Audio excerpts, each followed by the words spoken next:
So this is what our cuddly sea lions do to our iconic salmon in the Columbia and Willamette rivers. Salmon are an important part of the culture, the identity, and the economy of the people and tribes of the Pacific Northwest. It's one of the reasons why we've, as our region, put so much time, energy, and resources into protecting and recovering these iconic fish.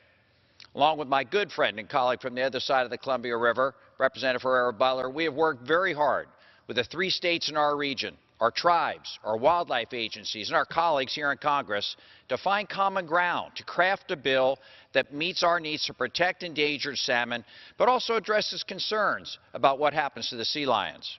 Today's consideration of H.R. 2083 marks nearly 9 years that I've been working on this legislation with my colleague from Washington.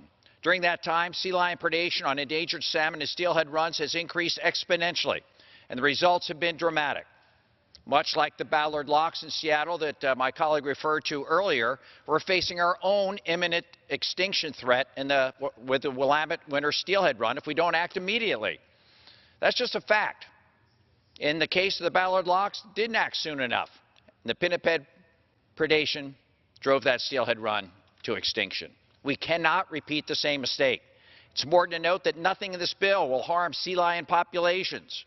They are thriving thanks to the Marine Mammal Protection Act, a population that now hovers in the 300,000 range. And NOAA has concluded that the California sea lions have reached their maximum carrying capacity. It's a remarkable success story. We want that to continue.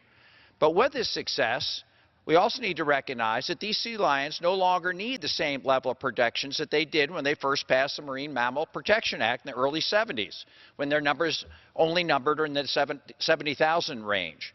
And now they're threatening in non-historic areas to move up the rivers where they have no historic history and eliminate our salmon. There's a 20 to 25% chance, or 20 to 25% predation on these salmon. Our bill would allow the selective removal of problematic sea lions who are congregating at the Bonneville Dam, Willamette Falls, and some of the tributaries of key estuaries. Research has shown that removing these sea lions before they habituate to these areas prevents additional animals recruiting to these areas and would result in having to remove less sea lions over time. We've heard some arguments we shouldn't focus on sea lions. We should take a more comprehensive approach. My good colleague from Arizona said there's no silver bullet here. I agree. We've been doing non-lethal hazing for over 15 years. That's been totally ineffective. Transport these sea lions to the coast from the middle of Oregon, they're back in 5 days at the Willamette Falls. Every single entity involved in salmon management, from tribes to fishermen to dam operators, has altered their behavior to protect salmon. Pacific Northwest ratepayers, through their electric bills, contribute nearly $1 billion a year. Biggest fish recovery program in America. A third of their electric bill to help fund the largest fish mitigation program.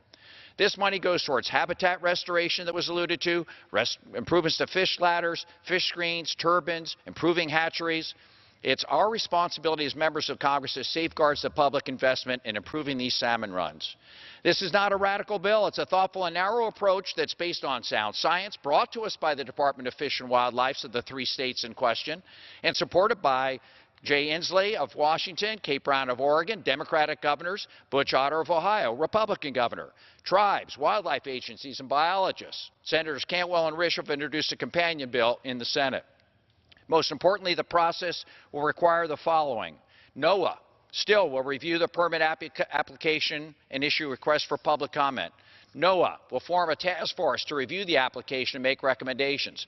NOAA will conduct a NEPA review. We have a great many people doing incredible work. I want to thank the tribes.